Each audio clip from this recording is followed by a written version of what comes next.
The courtroom was quiet, filled with the heavy air of authority. Sunlight slipped through tall windows, landing on the polished floor where a man worked with slow, steady hands. He was the janitor. His clothes were simple, worn from years of labor. His back was slightly bent from endless days of cleaning. Yet, in his eyes, there was calm strength, like someone who had carried the weight of the world and learned not to complain. On the judge's desk lay a thick book, the Constitution. Its cover was smooth, its pages full of power. Lawyers, clerks, and visitors all respected it. But the janitor, while sweeping near the bench, allowed his tired eyes to rest on the book for a little longer than usual. He did not touch it. He only looked at it, as if he recognized an old friend. The judge noticed. He was a man of wealth, power, and pride. His robe was black, his chair high above the people. When he saw the janitor staring at the book, a smile of arrogance spread across his face. Then came the laugh, sharp, cold, and echoing in the courtroom. "Look at this," the judge said loudly, pointing at the janitor. "A janitor staring at the Constitution. What do you think you are? A lawyer? A judge? You know nothing of this book." The courtroom chuckled with him. Some clerks covered their mouths, trying not to laugh too openly. Others whispered among themselves. The sound of mockery filled the air like poison. The janitor did not answer. His broom moved slowly across the marble floor, collecting dust that others never noticed. His face showed no anger, no fear. Only silence. But silence itself can be powerful. The judge leaned back in his chair, his laughter continuing. "Tell me," he sneered, "do you think a man like you could understand the law? This book is for scholars, for the educated, for men of standing. Not for people like you." The words cut deep, but not into the janitor. They cut into the dignity of every silent man in the world, every worker who had been mocked for his place in society. The janitor paused. He looked up, meeting the judge's eyes for just 1 second. His gaze was calm, almost gentle. It was not the look of rebellion, nor the look of defeat. It was the look of someone who knew more than he chose to reveal. The crowd noticed it. The laughter softened, uncertain now. The judge cleared his throat, uncomfortable with that silent stare. But his pride would not let him stop. "Go on," the judge said, pretending to smile. "Sweep the floor. That is your duty. Leave the law to men like me. The Constitution is not for the hands of janitors." The janitor lowered his head again. His broom continued its slow dance across the floor. The scrape of straw against marble echoed in the room, louder now that the laughter had faded. Step by step, sweep by sweep, the janitor moved as if the words of the judge had never touched him. But the truth was different. Inside his mind, the words of the Constitution lived, line by line, carved deeper than memory. Every article, every amendment, every phrase had been studied during long nights when no one watched. His silence was not weakness. His silence was waiting. The people in the courtroom returned to their business. Papers shuffled. Voices rose and fell. But the image remained of a powerful judge laughing and a humble janitor saying nothing. To many, it looked like victory for the judge. But to those who paid attention, there was something strange. Why did the janitor not respond? Why did his eyes hold no shame, no confusion? Why did he seem almost unshaken? The narrator's voice would later describe it. What the judge did not know was that the janitor's silence carried a storm. And when storms break, even the highest towers can fall. The janitor finished his sweeping near the judge's bench. His hand brushed the wooden edge of the desk, just inches away from the Constitution. He did not touch it. He did not need to. He already carried it within him. The judge noticed this small gesture and frowned. For a brief moment, his laughter stopped. Something about the janitor's calmness unsettled him. He shook his head quickly, pretending it was nothing, and returned to his papers. But the seed of doubt had been planted. And seeds, once planted, always grow. The janitor quietly moved to the corner of the courtroom, standing near the shadows. He leaned on his broom and watched the judge speak with arrogance, watched lawyers rush with nervous papers, watched justice bend and twist like clay in powerful hands. His eyes did not blink often. He was waiting. He was listening. He was remembering.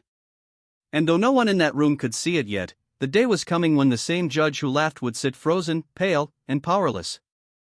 That day, the words of the Constitution would not come from a lawyer's lips or a politician's mouth. They would come from the man with the broom, the janitor. But for now, he stayed quiet. For now, the laughter belonged to the judge. The silence belonged to the janitor. And the silence was stronger. The courtroom scene faded from the janitor's mind as he worked. The sound of the broom brushing against marble was steady, almost like the ticking of a clock. Every sweep reminded him of time that had passed, time that could never return. Once, many years ago, he had not been a janitor. Once, he had been a young man with fire in his heart, standing under the same tall windows of justice, but not with a broom in his hands. Instead, he had carried books. Books of law. Books of history. Books of dreams. His story began in a small neighborhood where life was hard and money was scarce. His father had worked in factories, his mother had taken jobs wherever she could. They had no wealth, but they had hope. They believed their son could rise higher, reach further. As a boy, he had loved reading. While other children played outside, he sat near a small lamp with old books borrowed from neighbors. The law fascinated him, not because of power, not because of money, but because of fairness. He believed the law was meant to protect the weak. He dreamed of becoming a lawyer, of standing in court and defending those who had no voice. He believed the Constitution was a shield, and he wanted to hold it high for all who needed it. But life does not always give what is promised. When he was still young, his father fell sick. Work became impossible. Bills grew heavier, and the family broke under the weight of survival. The boy had to put down his books. He had to pick up labor. First small jobs, then harder ones. By the time he was old enough to enter law school, there was no money left, only debts. His dream of becoming a lawyer crumbled. He found work as a janitor in the very place he had once wanted to shine, the courthouse. He told himself it was only temporary, that one day he would return to his books. But days turned into months, months into years. Soon, he became invisible. Just a man in the background, cleaning the dust no one wanted to see. But though life bent his path, it could not kill his hunger. Every evening, when the courtroom emptied and silence filled the grand hall, he stayed behind. He swept the floor, yes, but he also swept words into his mind. From desks, from forgotten notes, from books left open by careless lawyers. And most of all, from the Constitution itself, kept always in the judge's chambers. He memorized it word for word. Not because someone told him to. Not because it was required. But because he loved it. He loved the promise it carried that all men are equal, that justice is for everyone, not only the rich or the powerful. He loved it even though he had seen it betrayed again and again inside the courtroom. He loved it even when judges bent it. He loved it even when lawyers ignored it. He loved it because he believed one day it would rise again in its true strength. Night after night, while the world slept, the janitor whispered the Constitution to himself. Line after line, until the words became a song in his heart. He did not need paper. He did not need books. He carried the law inside his memory, deeper than any library could hold. The years passed, and the young man with dreams turned into an older man with silence. His hair grew gray. His back bent with work. But his mind grew sharper, stronger, and filled with words that could cut deeper than any sword. People laughed at him, called him simple, thought he was just another worker sweeping floors. But none of them knew the truth. None of them saw the fire still alive inside his quiet eyes. And so, when the judge mocked him, when the courtroom laughed at the sight of a janitor staring at the Constitution, he did not reply. He did not argue. He only swept the floor. But deep inside, memories rose like whispers. The whisper of his father saying, "One day, you will change lives." The whisper of his mother saying, "Never let them take your dignity." The whisper of his own young self saying, "Justice is for everyone." Those whispers lived with him. They guided his silence. They gave him patience. And patience was power. The courtroom thought the janitor was powerless. But the janitor knew the truth: power was not in the robe of a judge, nor in the suit of a lawyer. Power was in truth itself. And truth was written in the Constitution, every word of which lived inside him. He swept on, the bristles scratching the floor in rhythm, each stroke like a heartbeat. One day, he thought, the moment would come. One day, the whispers of the past would no longer stay whispers. One day, his silence would break, and when it did, even the most powerful would tremble. That day was not far. But for now, he stayed in the shadows, with the broom in his hands and the Constitution in his soul. The next morning, the courtroom was full again. People whispered in low voices, waiting for the day's trials to begin. The tall windows let in pale sunlight, casting long shadows across the wooden benches. The judge entered with his usual pride, robes flowing behind him. He sat high above everyone else, looking down as though the entire room existed only for him. The janitor was already there, sweeping the floor quietly. His movements were steady, almost invisible. Most people didn't even notice him anymore. To them, he was part of the furniture, just another object in the courtroom. But today was not like other days. The guards brought in a man in handcuffs. He was an immigrant, thin, with tired eyes and clothes that told the story of poverty. His face showed fear, but also dignity. He stood straight, even when others looked at him with suspicion. The charge against him was small, barely worth a case. But the way the judge spoke, the way the prosecutor acted, it was clear this man was not going to receive fairness. The defense lawyer assigned to him barely tried. He shuffled papers, asked no questions, and avoided eye contact. He did not fight. He only played the part, pretending to do his job. The immigrant looked around the room with helpless eyes, as if searching for a single soul who cared. The judge smirked. "This will be quick," he said. His voice was full of boredom, as though justice were a game and the outcome had already been written. The immigrant tried to speak for himself.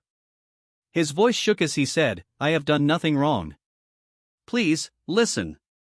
The judge cut him off with a wave of his hand. "Enough. We know your kind. Always claiming innocence. Always wasting the court's time." The words hung in the air like a cruel sentence. People shifted uncomfortably in their seats, but no one spoke. No one challenged the judge. Except one man. The janitor stopped sweeping. Slowly, he lifted his head. His eyes rested on the judge, calm but firm. For years, he had watched injustice. For years, he had stayed silent. But now, watching the immigrant stand alone against the weight of prejudice, something inside him refused to stay quiet. He stepped forward. His broom touched the ground one last time before he leaned it gently against the wall. His voice was not loud, but it was clear. "This is not justice." Every head in the courtroom turned. Gasps broke the silence. A janitor had spoken in court, something unheard of. The judge's eyebrows shot up in disbelief. "What did you say?" His tone carried both shock and anger. The janitor met his eyes. "This is not what the Constitution says. The law does not belong to you. It belongs to everyone." The room froze.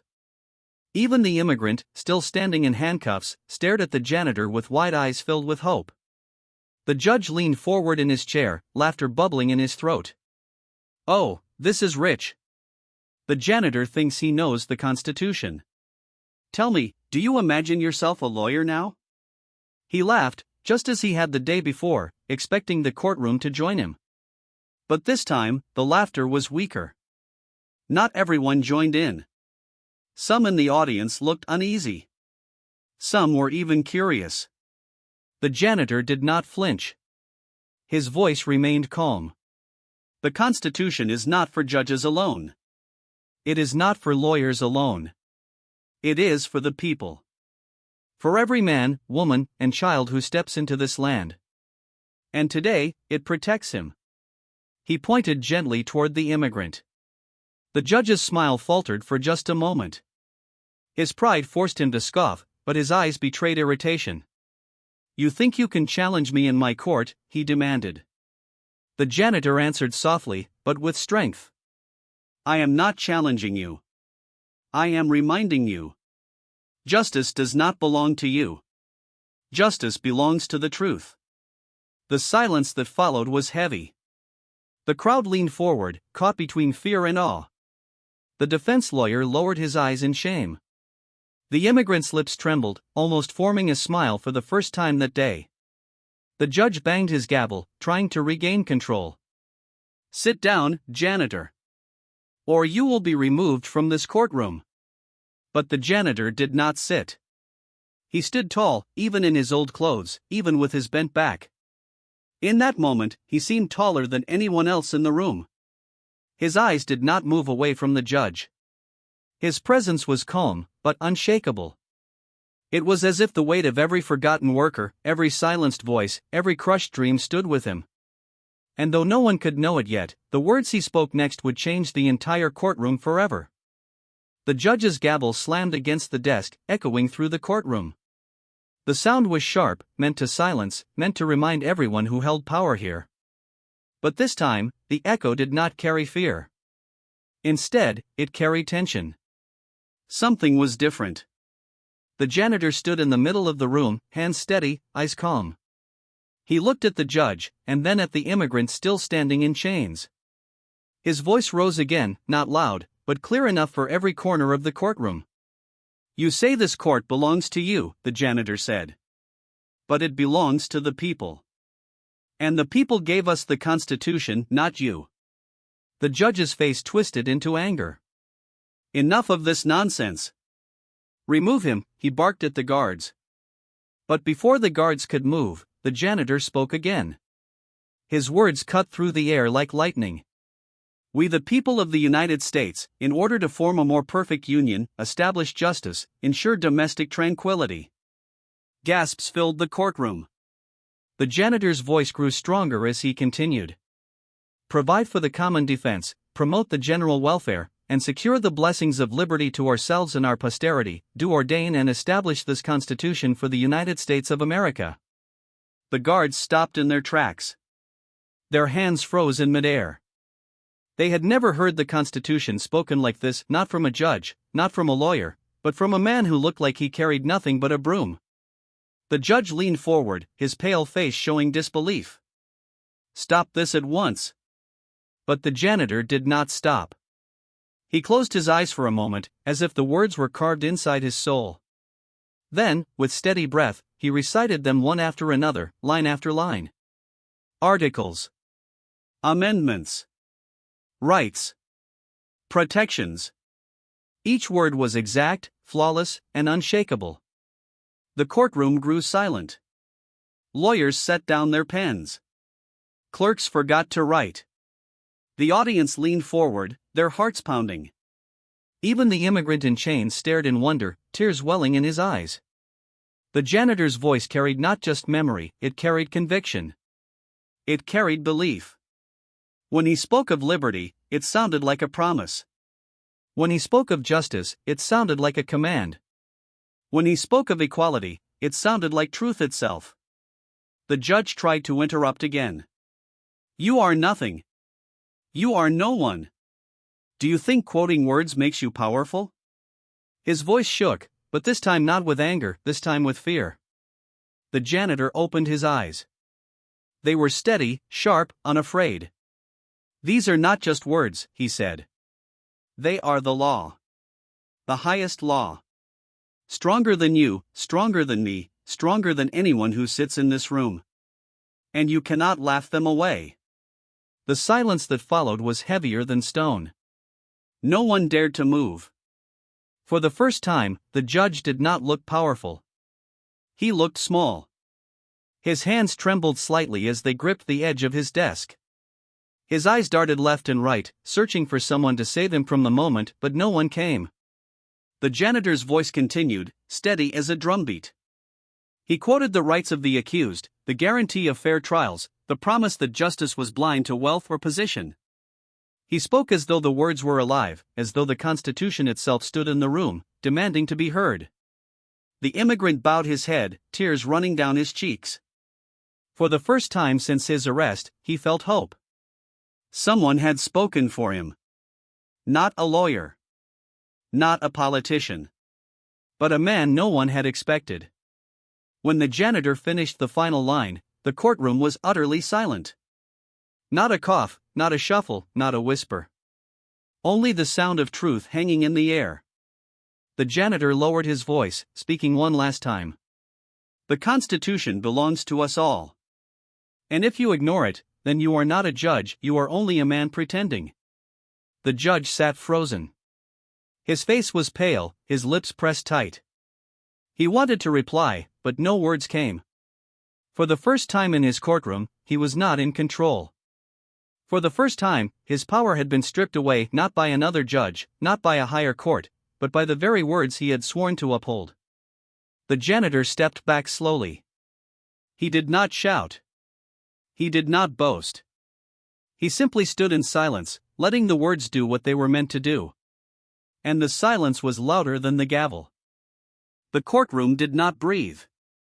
Every person inside sat frozen, their eyes locked on the janitor who had just spoken the Constitution word for word.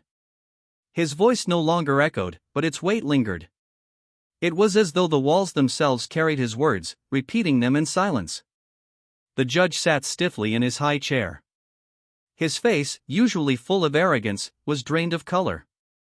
His lips parted as if to speak, but no sound came. His gavel, once the symbol of control, rested useless in his trembling hand. The janitor did not move. He stood tall, calm, and unshaken. His old clothes, his worn shoes, his bent frame, all of it seemed transformed. He was no longer invisible. He was the center of the room. The immigrant, still in handcuffs, stared at him with wide, tearful eyes.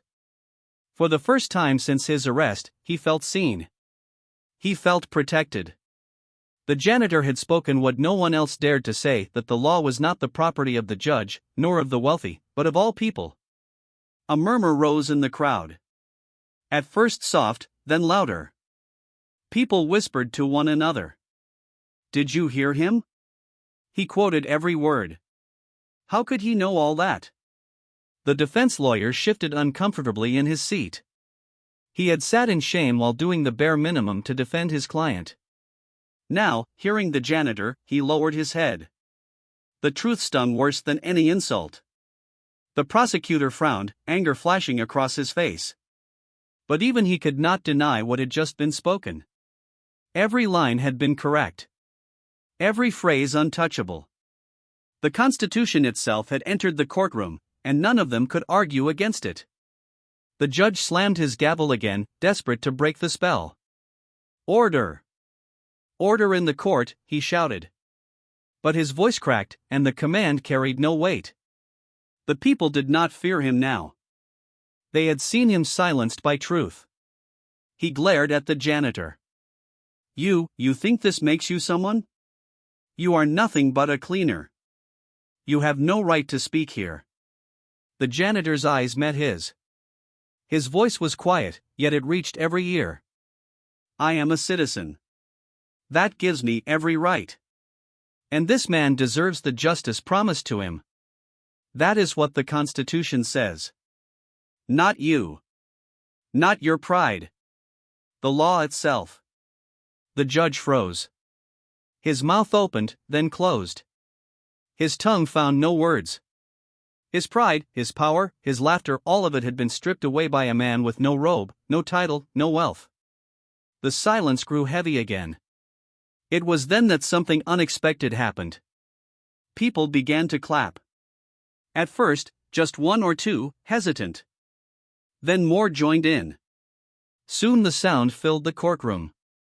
The applause was not for rebellion. It was for truth. It was for courage. It was for a janitor who had done what no one else dared. The immigrant's eyes filled with tears as he looked at the janitor. He whispered, barely audible, "Thank you." The judge sat still, gripping his gavel tighter, but the sound of clapping drowned him. He had lost control. For the first time in his life, his courtroom was not his own. It belonged to the people again. The janitor did not smile. He did not raise his hands. He only nodded once, then slowly bent to pick up his broom. His message was delivered. His voice had done its work. He returned to the corner of the room, leaning on the broomstick, watching silently. But now, no one saw him as just a janitor. They saw him as the defender of justice. The judge tried once more, his voice weak. Remove him now. But the guards did not move. They had heard the Constitution spoken. They had seen the truth laid bare. None of them wanted to be the hand that silenced justice. The judge's eyes darted across the room, desperate for support. But everywhere he looked, he found only stares of doubt, stares of judgment, stares that told him his authority was broken. In that moment, he understood something he had never believed possible: power can crumble in silence. Respect cannot be demanded, it must be earned. And he had lost it. The janitor's words still rang in his ears. You are not a judge, you are only a man pretending. Those words burned deeper than any insult. The judge lowered his gavel. He no longer shouted. He no longer laughed. He no longer mocked. He sat in silence, pale and powerless. The courtroom belonged to the people again. And all because one man, a forgotten janitor, had chosen to speak. The courtroom was never the same after that day. The judge sat silent, pale and powerless, while the people's applause echoed through the tall chamber.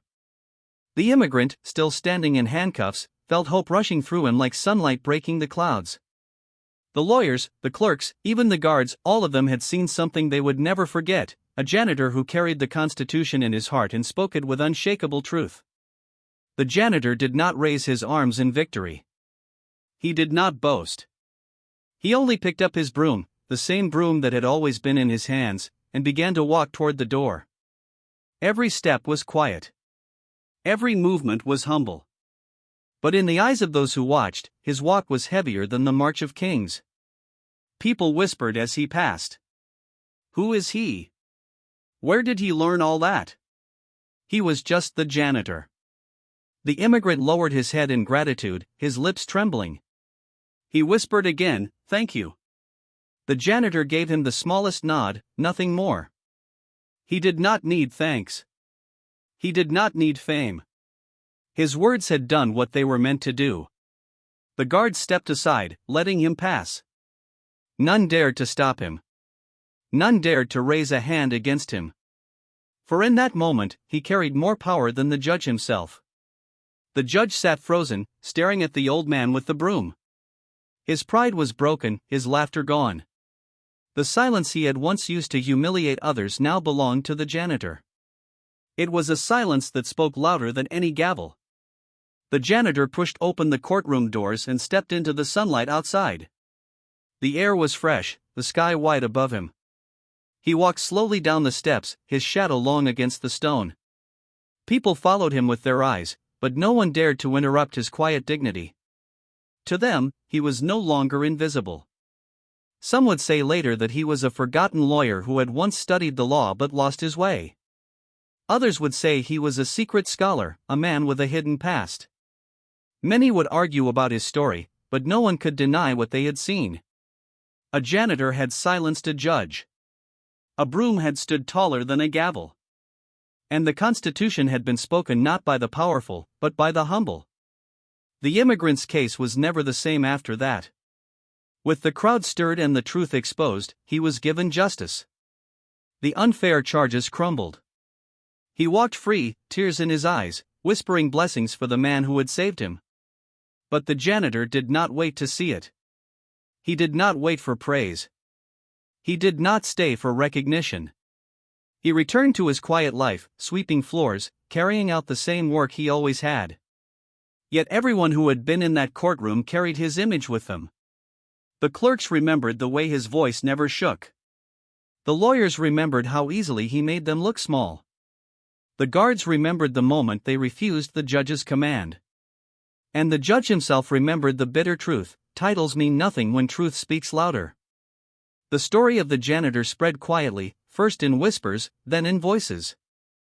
People began to say, justice does not always wear robes. Sometimes, it carries a broom. Children in schools repeated the tale, inspired that even the smallest person could defend the highest law. Workers in factories and fields told each other the story, reminded that their dignity mattered. Even some judges, when they sat in silence at their benches, felt the ghost of his voice in their ears, reminding them of the promise they had sworn to uphold. The janitor himself remained humble. He never asked for recognition. He never demanded honor. He only kept sweeping floors, kept reading quietly, kept carrying the Constitution in his heart. But his legacy lived on. Because sometimes history is not written by generals or kings, not by judges or politicians. Sometimes history is written by the hands of the forgotten. Sometimes the greatest defender of justice is not the one sitting on the high chair, but the one cleaning the floor beneath it. And that day, in that courtroom, a janitor proved it. The narrator's voice would close the story with words carried like a flame. Titles fade. Power fades. Pride fades. But truth remains. And when spoken with courage, truth can silence the mighty and raise the forgotten. The janitor walked away with nothing in his hands but a broom, yet he left behind more than gold, more than power, more than fame. He left behind a legacy of justice. A legacy that still whispers today. And so, the man who was once invisible became unforgettable.